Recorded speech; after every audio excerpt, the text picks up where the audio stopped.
Space News 65, des choses horribles se produisent, partie 2. Bonjour. Merci d'être ici avec moi une fois de plus. J'espère que vous allez très bien aujourd'hui. C'est encore Marie. Bienvenue sur ma chaîne. Ces informations peuvent être considérées comme de la science-fiction, ou comme le spectateur le voit le mieux, et je les publie uniquement à des fins de divertissement. Cependant, je prends mes informations très au sérieux, et pour ceux qui ont des yeux pour voir. J'écris ceci le matin du 9 février 2025. Il s'agit de la suite de Space News 64, des choses horribles se produisent. Et je vous suggère fortement de voir la première partie avant celle-ci, si vous ne l'avez pas déjà fait, car celle-ci seule pourrait ne pas avoir beaucoup de sens. Toutes les informations contenues dans cette vidéo ont été autorisées à être publiées, et ont également été rendues publiques à TGTA auparavant, et au cours des dernières heures, rien de tout cela ne gênera les enquêtes en cours. Comme vous l'avez vu, vous pouvez dire au revoir au concept idyllique du New Age, selon lequel les civilisations pléiadiennes vivent dans un nuage parfait où rien de mal ne se produit jamais. Bien sûr, ces densités presque parfaites où la vie est fluide et sans conflit existent dans les Pléiades, mais dans des royaumes existentiels supérieurs. Mais alors encore une fois, ils existent aussi sur Terre et partout ailleurs également. Reprenant plus ou moins là où je m'étais arrêté dans la dernière Space News, il y a eu 4 incursions non autorisées sur la planète Témère de TGTA au cours des derniers jours, toutes par des vaisseaux spatiaux Alpha Centauriens travaillant en étroite coordination avec la cabale qui contrôle la Terre, et qui est une marionnette de la Fédération Galactique, j'insiste. Le gouvernement Alpha Centaurien a publié une déclaration dans laquelle il déclare que ce n'était pas eux, et qu'Alpha Centauri en tant que nation stellaire, n'envahit ni ne prévoit d'agression d'aucune sorte contre le peuple tégétien, ainsi que leurs condoléances et leur consternation quant à ce qui se passe. Ils ont également déclaré leur souhait de coopérer pleinement avec les enquêtes autour des événements récents. Cependant, le droit spatial et le bon sens dictent également qu'ils sont responsables des actes de leur peuple, en particulier lorsqu'il s'agit de personnel militaire alfratan, les 6 pilotes et les 3 vaisseaux de combat également répertoriés comme faisant partie de leur matériel militaire. Cela signifie que techniquement parlant, Alpha Centauri a envahi TGTA, et dans une certaine mesure, ils doivent être tenus responsables de cela, même si leur personnel était contracté à l'extérieur par des membres de la cabale de la Terre. Je ne sais toujours pas comment cet angle va finalement se dérouler, mais le siège local de la Fédération, division juridique, a déjà accepté notre plainte tégétienne contre Alpha Centauri, au moins pour ne pas mieux contrôler leur peuple, mais pas seulement. En conséquence de tout cela, aucun vaisseau spatial alfratan n'est autorisé à atterrir sur une planète ou territoire tégétien, jusqu'à nouvel ordre. Le problème avec cela, c'est les civils d'Alfratan qui visitent constamment. Comme d'habitude, les civils sont les plus touchés. Ce problème devient beaucoup plus grave avec TGTA elle-même, car sa population civile n'est pas habituée à autant de contrôle militaire sur leurs mouvements et déplacements, principalement entre les 4 planètes du système tégétien. Et même si la situation le justifie car il s'agit littéralement d'une invasion, et pas seulement de l'espace aérien, toutes les forces militaires tégétiennes autour des planètes sont logiquement en état d'alerte, et cela a entraîné une diminution des droits de déplacement de la population civile.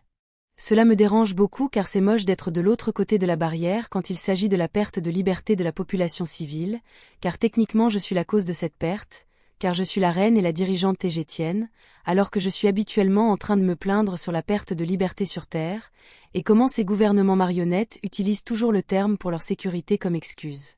Cette fois, je suis obligée de faire la même chose sur TGTA, également pour leur sécurité, à l'encontre de ce que je souhaiterais et aimerais, en espérant seulement que cette situation soit temporaire, mais c'est une situation très sérieuse car ce qui se passe est clairement un acte de guerre.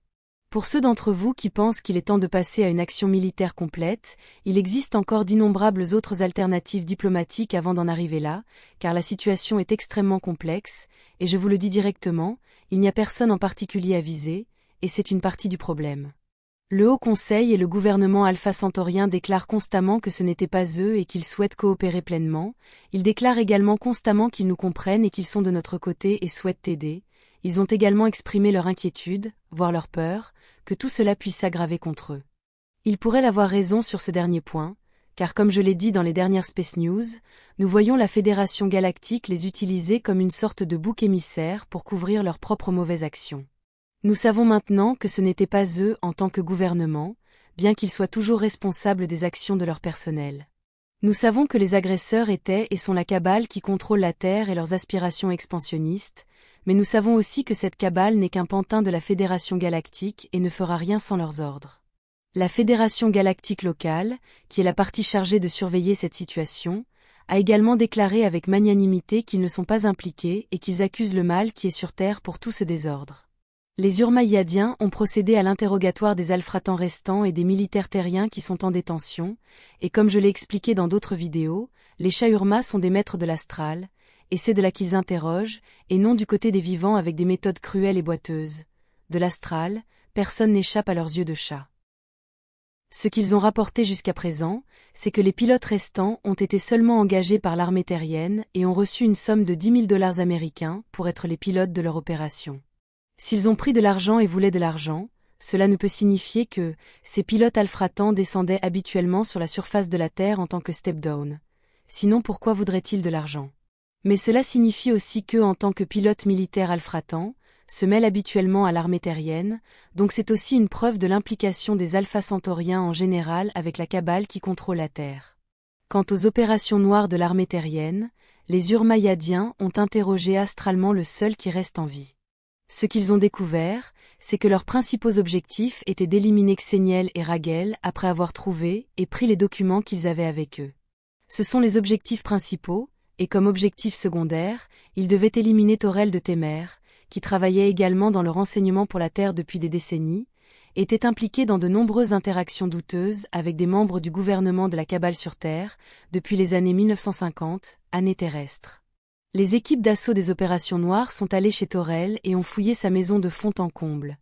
Mais ils ne l'ont pas trouvé car il était dans un équivalent tégétien d'un complexe hôtelier, en utilisant des termes humains et faute de meilleurs mots. Torel, également connu sous le nom de Thor le Vaillant, passait un bon moment sur la plage avec un groupe de ses amis les plus proches, parmi eux, Kila de Procyon, qui est le conjoint de l'ancienne reine Alénime, et qui était à Témer en attendant qu'elle sorte de sa capsule médicale. Elle est prévue pour sortir de son pod humide d'ici la fin du mois de mars de cette année, sa récupération se passe bien, et veuillez vous rappeler du différentiel de glissement temporel de 4,6 jours pour 1, entre n'importe quelle planète pléiadienne et la Terre. C'est-à-dire, pour chaque jour sur une planète pléiadienne, comme Témer ou Héra, 4,6 jours s'écouleront sur Terre, même si la durée de la perception du temps sur une planète pléiadienne est très similaire à celle sur Terre. Même avant que cela ne soit connu, Torel et Kila ont été placés sous protection militaire tégétienne, et déplacés hors de la planète vers un vaisseau de guerre de classe Alcyone qui patrouille actuellement autour de Témer parmi de nombreux autres vaisseaux de guerre tégétiens. Ils sont tous les deux en sécurité, en bonne santé et positifs. Le reste de l'équipage du vaisseau spatial Sadikleia, anciennement sur le vaisseau spatial Toleka, se porte bien. Eridania Yelena est toujours capitaine du Sadikleia, et elle se porte bien. Naishara, la sœur de la reine Alénime, est la personne la plus haut placée à bord du Sadikleia, et travaille pour l'intégrité et l'unité de l'ensemble du groupe et de la flotte, veillant à ce que tout le monde soit aussi bien que possible. Elle gère également et surveille toutes les opérations de step-down tégétien sur Terre, y compris les missions de ravitaillement entre autres, missions qui sont désormais entreprises avec des mesures de sécurité très élevées. Suriko travaille toujours sur le pont du Sadikleia en navigation, avec Olgiria qui apprend également la gestion des grands vaisseaux spatiaux. Les médecins, Sénétré et Kara, fonctionnent toujours en tant que tels à bord du Sadikleia, mais ne sont pas autorisés à effectuer quoi que ce soit au-delà d'un certain seuil, sans informer le médecin en chef de la flotte, Wer, du vaisseau spatial Alcyone et son équipe. Alia et Cassia se portent également bien, et sont très investis dans leur rôle, en descendant sur Terre pour les approvisionnements comme d'habitude, bien que fortement escortés. Deka, également connu sous le nom de druide, se remet lentement de la série drastique de maladies que nous avons tous subies à la fin de l'année dernière. Il se porte également bien et reprend progressivement ses tâches habituelles. Quant aux deux disparus, je suis désolé de ne rien avoir à ajouter car il n'y a pas de nouvelles, mais dès qu'il y en aura, je vous tiendrai informé. Voilà l'état des choses jusqu'à présent. Comme toujours, je tiens à remercier les sponsors de ma chaîne, sans vous je ne pourrais pas réaliser ces vidéos. Vous maintenez cette chaîne en vie, merci beaucoup. C'est tout pour aujourd'hui. Comme toujours, merci d'avoir regardé ma vidéo, et d'avoir liké, partagé, et de vous être abonné pour davantage. Cela aide beaucoup cette chaîne à grandir. Et j'espère vous voir ici la prochaine fois. Avec beaucoup d'amour et de reconnaissance, Votre amie, Marie.